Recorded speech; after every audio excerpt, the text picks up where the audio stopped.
थोड़ी बताऊंगा। अब यहाँ वर्णन क्या आया, शिव पुराण का भी तो मैं आश्रय लूं। सखियां मैना जी को उठाकर भीतर ले गई और मैना जी को होश में लाया गया और सबने पूछा कि भैया ये रिश्ता करवाने वाला कौन था, पार्वती को बुद्धि देने वाला कौन था। तो सुई भूमिका के नारद जी की होगी। और मैना जी ने बड़े कड़वे शब्दों में कहा, बांझ के जान फंसा के पिया, जिसका खुद नहीं घर बसा वो दूसरे का घर पीटने का घर भी कर जाए। मैना जी विलाप करने लगी और यहाँ वर्णन ऐसा आया है, भगवती पार्वती मैना जी को समझाने आई। भगवती पार्वती कहती है, माँ तुमने मुझे तब के लिए जाने की आज्ञा दी थी, उन्होंने मुझे वरदान दिया है, मैं ब्याहूंगी तो शिव से ब्याहूंगी, अन्यथा मैं किसी से ब्याह नहीं करूंगी। मुझे यहाँ पे इतना के लिखा है, ये बात सुनते ही मैना जी अपनी कुहनी से पार्वती जी पर प्रहार करने लगी। तेरी बुद्धि भ्रष्ट हो गई है, पर याद रखना पार्वती, जब तक मैं जीवित हूँ मैं से बाबरे पति से तेरा ब्याह नहीं होगा,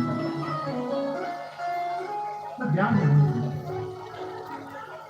सब देवता आए हैं, सब हाँ मैना जी क्रोध में बोली, कहाँ गए वो सात बाबा सब जो हमको प्रवचन देने आए थे, कहाँ है? ब्रह्मा जी ने कहा, देवी तुम पिताओं की बेटी हो, ज्ञानी हो, ऐसा मत करो। मैना जी कहती है, पार्वती को वहां देना अथवा पार्वती का वध करना एक बराबर है। ब्रह्मा जी से साहब अपने हाथ से मेरी बेटी का दर्द हो गया, बड़े कड़वे शब्द मैना जी ने यहाँ पर कहे। देवता समझाते हैं, ब्रह्मा जी समझाते हैं, ये तुम्हारी ही बेटी नहीं है, ये पूर्व जन्म में सती की, ये सब सदा शंकर प्रिया, ये हमेशा से शिव की प्रिया रही है, प्रिय तुम्हारे जी है। देवी ऐसा मत करो। अभी हम मैना जी ने एक शब्द रखी,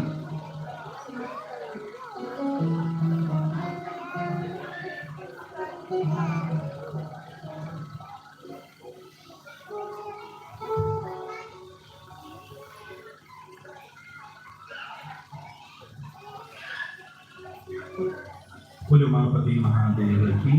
अब मैना जी ने क्या शर्त रखी, जिसके बारे में तुम्हें कल भी कह चुका हूँ, यदि रम्य तनु सत्स्यात् तदा देया मया सुता। श्रीमद् शिव पुराण पार्वती खंड अध्याय नंबर 44 श्लोक नंबर 101। क्या शर्त रखी, यदि ये असली दूल्हे की तरफ बनकर आए तो तुम क्या मानते हो, मैं फिर से कहूँ उससे फर्क नहीं पड़ता। शिव उस वेश में कभी मंडप में बैठे, शिव पुराण का प्रमाण है। यदि रम्य तनु सत्स्यात् तदा देया मया सुता, यदि वो वास्तविक दूल्हे का रूप धारण करके आएगा, मैं उसे अपनी बेटी अवश्य दूंगी। और यहाँ शिव पुराण क्या कहता है, देवों ने जाकर भगवान शिव से प्रार्थना की, देवों ने शिव को सजाया नहीं, शिव ने अपना वो वैभव प्रकट नेचुरली शिव पुराण की इसी अध्याय पर दृष्टि डाल रहा था, तो यहाँ एक बड़ी सुंदर बढ़िया बात आई, जिसका मैं स्क्रीनशॉट भी लेकर आया। यहाँ पे बड़ा सुंदर विस्तार से वर्णन है भगवान के श्रृंगार का। अब इसमें लिखा गया है, भगवान शिव का स्वरूप कैसा है कि उनका मुख करोड़ों चंद्रमाओं को लज्जित करने में सक्षम है। कब, जब वो दूल्हा बने।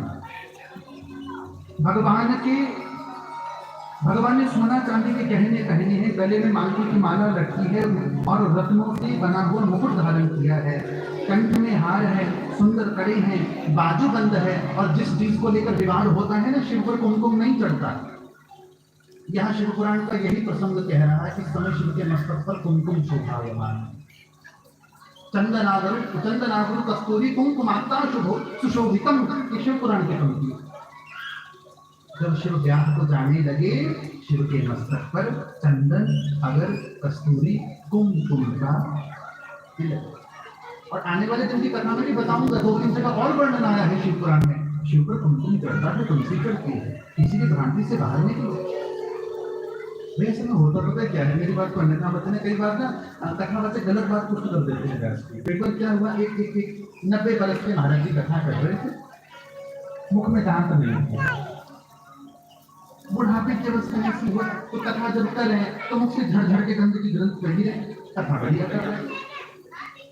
तो किसी श्रोता ने कमरा में जाकर तो भैया महाराज कथा तो बढ़िया बात, ये जो मुख से गंदगी गिरती है ग्रंथ पर, ये